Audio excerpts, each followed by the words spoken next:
So I think we just go right into Spider-Man. I say that we just go right into Spider-Man here because there's a couple of interesting theories going around right now. Now, some people have already seen this movie. I know that Mr. H put a review up today on YouTube. And Nostalgia Critic. Also. He already did his. He probably has early access. I think so. We're not on that level yet. Oh, I don't ever want to be on that level. We're not gonna ever be shill media, young lady. We're not gonna go and do something where we have to give a good review. But I want to walk on a fake red carpet with the background with just the big sheet in the back. That who doesn't want that, right? I want to do that. We can be the dynamic duo that does that. We are not doing that, man. We're like, I mean, you can go do it, but they're not buying off my review. I can pay for my own movie. Well, tickets. we don't have to. They can like, hey, do you want tickets? And I'm like, yeah, Mister in the van, I'll get it to you. Mister in a white panel van comes around and is like, I got some tickets for you. I'm like, okay, Mister. And then I'm gonna have to pull you out. I'm like, Miracle, how many times have I told you about getting in the big windowless van with strangers offering you stuff? But he has puppy. He has a hedgehog that we're going to name Sega. That's probably the best idea I've ever come up with. We can buy it in state of Maryland. I'm trying to get this as a business expense. I'm sure we can come up with an argument for the boss. Be like, you know what? This is a fantastic. We can have Sega Cam. Yeah. And have him go out there with the chickens. Yeah, because hedgehogs, they actually naturally, if you want them to be free roaming, they're naturally okay outside. Okay. They're okay, and they eat little pests. Well, maybe we need that at the house. And then Bucko can go like, meow, meow. Meow, meow. Meow, meow. Kevin Feige says meow, mew. Wasn't that a fantastic segue? Yep. That was good. I was proud of that one. So this is an article from Bleeding Fool that came out today, and it says Kevin Feige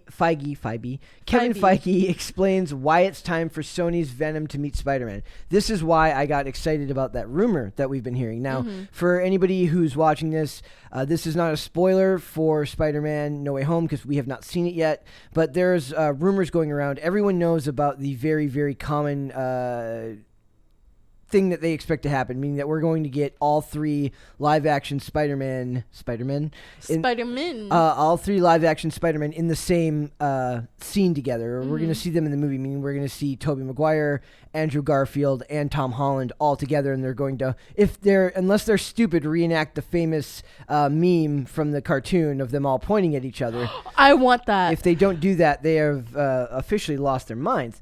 But there's some people, our boss, who is it? Tim Fun on Twitter, there's people that was saying that there's a theory going around that it's not the three Spider-Men, it's actually Venom that comes to help him, and that's what was edited out of that scene from the trailer. Well, there was another, I don't know if people remembered this, but when the first trailer came out, somebody zoomed in really close, and there's a figure that's flying through the air, and they're saying that might be Venom. I don't know. Could be. It could be, but why is Venom pink? Well, for a trailer, it's very possible it's just edited that way. But let's see what it says in the article. It says, excitement for Spider-Man No Way Home continues to build ahead of this weekend's release, with the official No Way Home trailers revealing more and more versions of classic Spider-Man villains confirmed to return to battle the Wall Crawler, including Dr. Octopus, played by Alfred Molina, Electro, played by Jamie Foxx, Green Goblin, played by William Dafoe, Sandman, played by Thomas Hayden Church, and Lizard, played by Rice Ifans. Love Rice Ifans. Wait. Was that the actor that Chris Carr asked the other day? No, that's not. But it's maybe it is.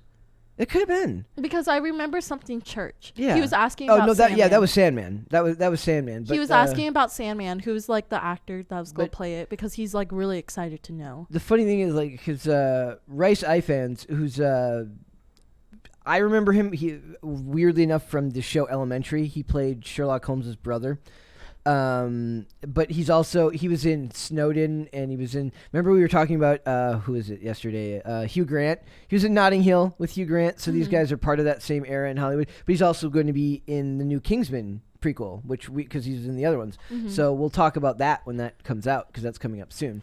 I don't know, but I'm kind of excited because if you guys have not seen Venom Let There Be Carnage, at the end credit scene, Venom sees a photo of Peter Parker and Spider-Man. Is it just Peter Parker's face, or is it no, it's a split. Okay, it's a split. So basically, Venom sees that on the TV and he like licks it. So, hey, if you like fan fiction, Spidey Pool, not Spidey Pool. That's Deadpool and Spider-Man. My bad. I mean, I don't want to see that either. Venom X Spider-Man. Yeah. Anybody? Apparently, I read somewhere that that post-credit scene was filmed on the set of Spider-Man: No Way Home. Oh, really? Yeah. So. Ooh, it's gonna have overlap because there's definitely going to be overlap. Because like the speaking about Hawkeye, like how like Yana, like basically that's what happened to her. Like after the blip, like she appeared. Yelena. Yelena. I'm just making up names now. Yelena. Yelena. Yeah, we're gonna give her a different name every time. It'll be a thing. It'd be like, well, you're too young to have ever seen the movie Rookie of the Year, but in the movie Rookie of the Year, this kid his last name is Roland Gardner. Yeah. And he ends up playing for the Chicago Cubs as a pro pitcher at like the age of 12. Mm-hmm. And the gag is that the coach calls him everything but Roland Gardner.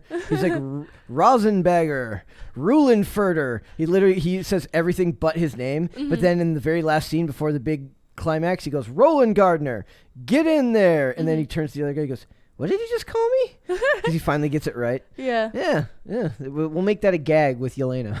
Yelena, okay. So it says, let's keep going. Let's see what it says. It says, what we know for sure is that the crossover is happening, even if it remains to be seen exactly how and when that happens. In a recent interview with Collider, Kevin Feige addressed the crossover and the inspiration that went into making it happen. As Feige explains, he was impressed with the positive response from fans for the first Venom and given the character's comic book history with Spider-Man, he knew that now was the time to make these characters meet.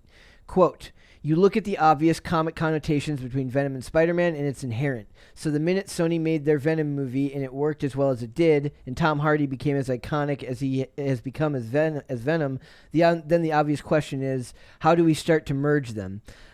That's hard, too, because to me, Venom succeeds by not being a Marvel.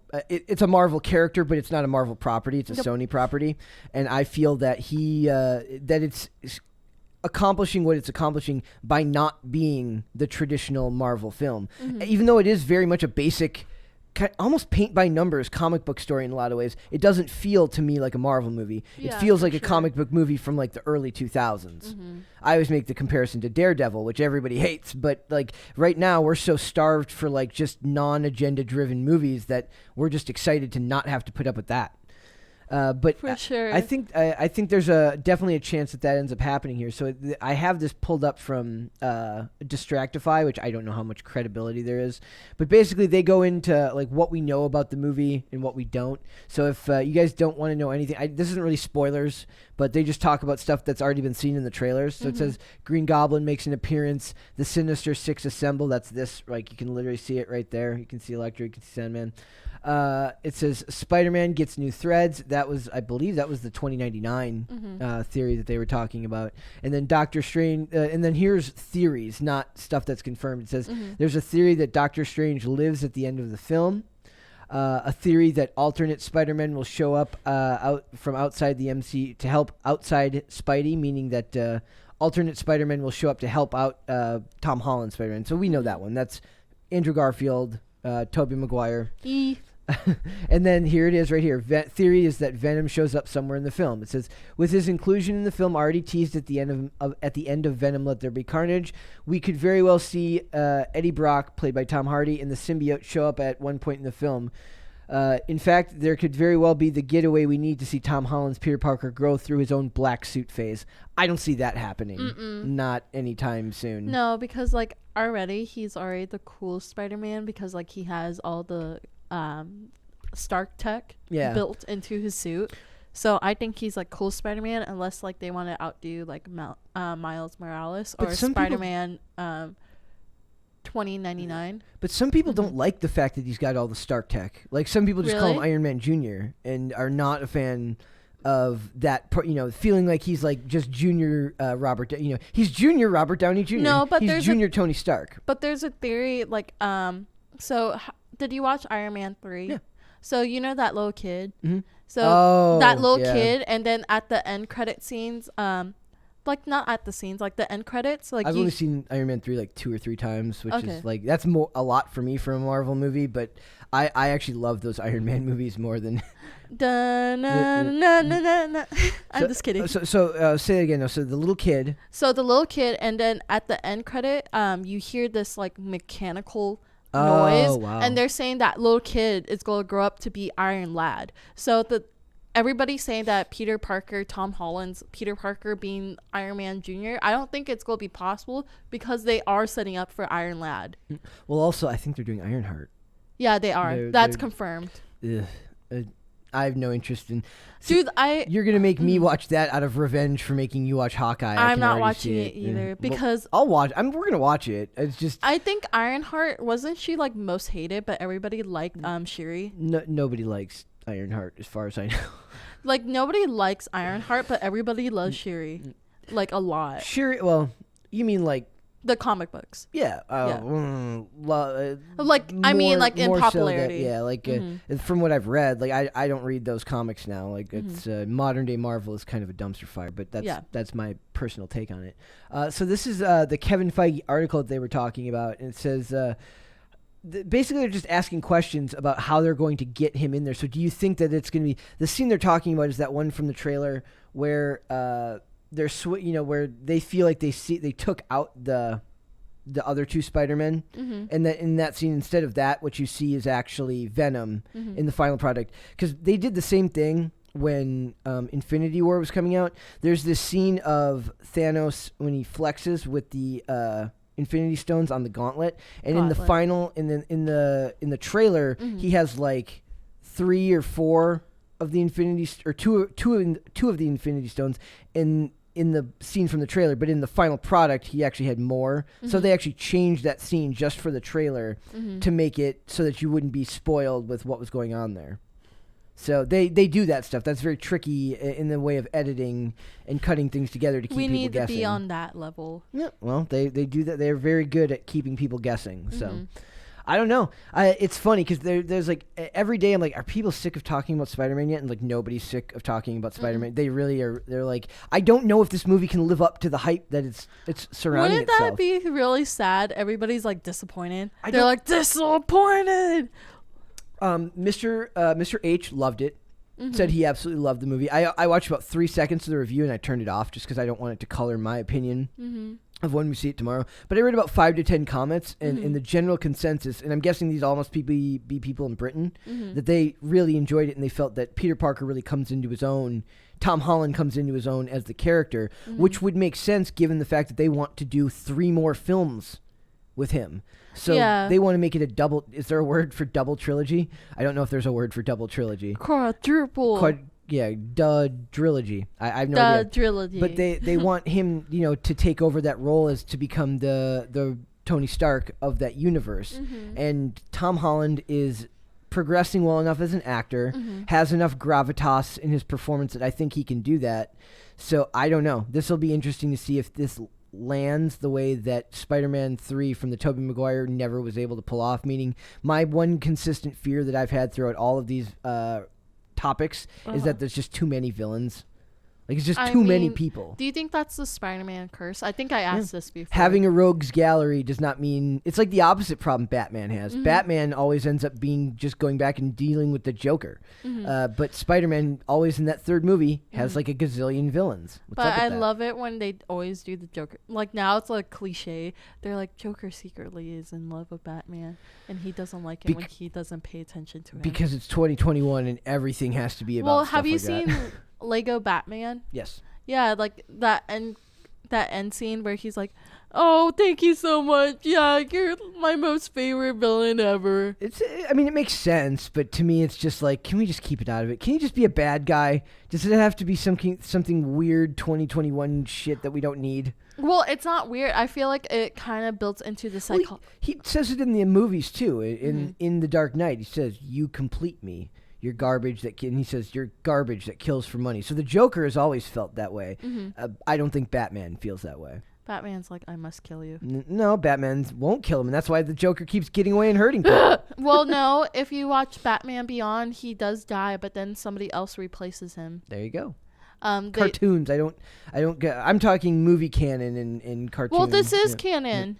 Movie canon. Oh, fine. Live action canon. Fine, but I'm curious. Who is your favorite portrayal of the Joker? I bet you think it's. I bet you like the Mark Hamill. Kind of, yeah. I like that one more. Like, I don't know because like personally, I grew up with like the cartoon Batman. Yeah, so Mark Hamill is like really makes something sense. That hits home. All right. I need to hear that laugh. Do you like the? Speaking of what you were just talking about with Batman and the Joker, do you like the weird dynamic between Venom and Eddie Brock? I kind of do, but like, have you read the comic books? No, I was not a Venom. So one of the comic books, Eddie Brock, and Venom. So Eddie finally dies, and when Eddie dies, like Venom and Eddie like are talking, and like, basically Eddie's like, "I love you," and Venom's like, "I love you too. Please don't die on me." Yep. Like they make it like that, like they, because I believe like later in the comics they do marry each other. Because they're one entity. It's which makes the whole wife character from the movies very tacked on, and like they don't even need her. Nope, she's just there. I still think it's harder to probably pull off on screen than it is in the comics. Like I imagine the comics writing in that medium is probably easier to pull off that yeah, theme. because like that scene, basically Eddie, I think he gets shot. He gets shot, and like Venom can't save him. Yeah, that's the part where like Venom is like, "Oh God, I'm losing the love of my life right now." I don't know if you're going to get anything quite that nuanced in these movies. I think they're still kind of slapstick in the way they're put together, which I love. But in that case, then don't try to do something deeper that you don't really feel like that you may not have the gravitas to pull off, right? So if that works for a different franchise, that's one thing. But if what you're making doesn't really align with that type of theme and tone, don't even go there. They kind of remind me of like mom and dad fighting a little bit right now in the movie. So like I don't think they're gonna ever hit where like Eddie and Venom themselves like actually like falling in love with each other. That's because that would be weird. That would be weird. You guys are pretty much the same person. It's like that lady who married herself. There you go. Oh, God. Oh yeah, and then got divorced because she met somebody else. Yeah. That is like the most peak 2021 story ever. Yeah. Inside Job made fun of that joke. That joke of a story. Oh yeah. Yeah. Well, Joey B. Toons covered it too, I believe. Yeah. We need Joey B. Toons on this show. We do. Have Joey B. Toons back. Yeah. You guys should like complain on IRL. Go like have Joey B. Toons be on Pop Culture Crisis. Nah, he would be perfect to do. I do have his personal number. Odd flex, but okay. Sorry. What does your boyfriend think of that? I told him about Joey B. Toons, and he's like, "Who?" And he got needlessly jealous and angry. No, he was like, "Who is Joey?" Well, you know who Joey B. Toons can't make fun of? Dang it, that's not a joke's not even gonna work. I was nope, family. Vin Diesel. I was gonna say family. I thought you were gonna say like he can't make fun of Vin Diesel shirtless. He could still make fun of Vin Diesel shirtless, I think. God damn it. He could probably do. Joey B. Toons is pretty untouchable. So, thanks for watching this clip, guys. If you want to see full episodes or follow us on social media, links are in the description below. Bye. Bye.